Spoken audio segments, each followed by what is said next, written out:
For whatever reason, it appears that nobody's really willing to question practices. So when we attribute successes or failures of an athlete or team, I just don't see anybody who's willing to question the way that the team practiced, or the drills, or the way that the drills were designed. Instead, we look at different things. So today I was listening to a podcast, and the person on the podcast was describing an athlete who was unsuccessful trying to make the Olympic team. And so one of the things that he talked about was, it was a gymnast, and so this gymnast kind of ran her own practices, and apparently it was almost perfect during practice situations in terms of landing, whatever it was. I think the person said it was a 98% success rate on whatever the routine was. And then she got into the competition to make the Olympic team, and she fell off the beam, or she stepped out of bounds in the floor routine, or whatever it was. Made a major mistake and just didn't perform well. And the coach attributed it to psychological skills or mental skills, so sports psychology, if you will. And this happens all the time. You look at free throw shooters, and you see somebody who shoots, let's say 80% in practice, and then they're a poor free throw shooter in the game, maybe 40 or 50% free throw shooter in the game. And rather than questioning the practice and how realistic that practice is, and how realistic those percentages are in practice, it's automatically, there must be a mental block, or they can't handle the game pressure, or things of this nature. It reflects back to something that's wrong with the player in terms of the player's mentality or psychology, or toughness. Is a key one that coaches like to question as well. They're just not tough enough to hit the big shot, in a game situation. So back to the gymnast, the coach described everything that happened in her practice, and it was very self-paced, constant block practice. And then he talked about how when she got into a meet and it was no longer self-paced, she couldn't adjust, she couldn't adapt. So when the environmental constraints changed, she wasn't able to perform.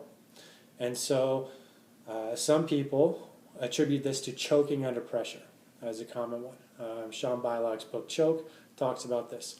So this athlete choked under pressure because she underperformed. She could do something, and then in games she couldn't. But to me, it's a inappropriate practice environment. The practice environment is failing to prepare the athlete. And so it's not that the athlete choked under pressure, but the athlete prepared for something that was unrealistic. They prepared for a practice environment that was completely different than the game or the competition environment.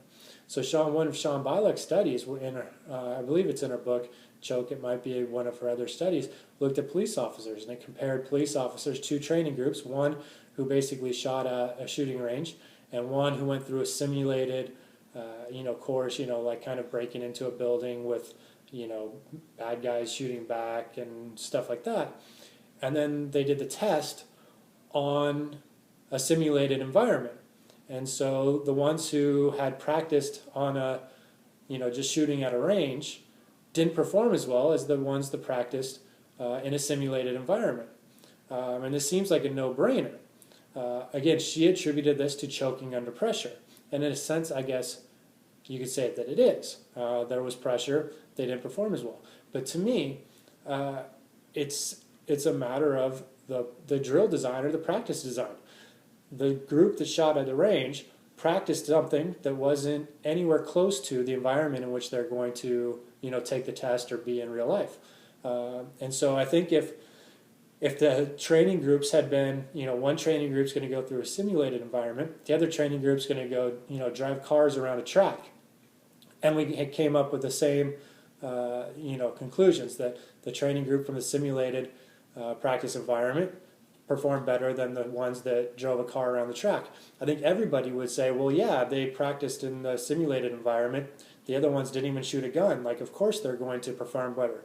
And to me, driving a car around a track and shooting a gun in a shooting range have about the same to do with a simulated environment where there's people shooting at you and you have to pick out, who's the bad guy, who's the good guy. That environment is completely different than a shooting range. But because both involve guns, we're going to say that it's choking under pressure because they didn't perform as well. To me, again, it's drill design, it's practice design. When those free throw shooters don't perform as well in games as they do in practice, to me, it's practice design in many cases. It's not necessarily just choking under pressure.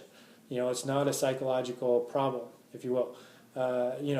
If those players, instead of practicing free throws, if they practice dribbling and never shot a free throw in practice, well, we wouldn't say, well, yeah, they choked under pressure. We'd say, well, they didn't practice free throws enough. And so, to me, it's not the enough that's the problem. It's not the number of repetitions the problem. It's the type of practice that we engage in. And so how we practice is different than the game environment. We practice without the task constraints, without the environmental constraints that we face during games. Then when we don't perform as well in game situations under these constraints, we blame the psychological makeup of an athlete. And I think this is wrong. I think we need to take a much harder look at the practice and the constraints under which we're practicing and realize that just shooting a basketball does not prepare you to shoot against a defensive player. Shooting 100 free throws in a row does not prepare you to make one free throw under pressure, under fatigue in a game. Those 100 practice reps in a row, you're essentially just practicing one time, to me, if there's nothing in between. In a game, you step up and you have to shoot without any prior practices. So you can make 98 out of 100 free throws in a row, but you're probably not a 98% free throw shooter in games. You're going to have what we term slippage, and I think we then say, well, yeah, it's just normal slippage. But it shouldn't be. We should change the way that we practice, and our practice percentages and our game percentage should be closer aligned if we're doing the right things in practice. We shouldn't accept large discrepancies in terms of slippage, and we shouldn't blame these large discrepancies on the psychological skills or the mental toughness of a player. Instead, we need to look at the practice design and create practice situations that are much closer to the constraints, the task and environmental constraints that we're going to face in games, and that way we can really prepare players to perform in the games, which should be the ultimate purpose of practice.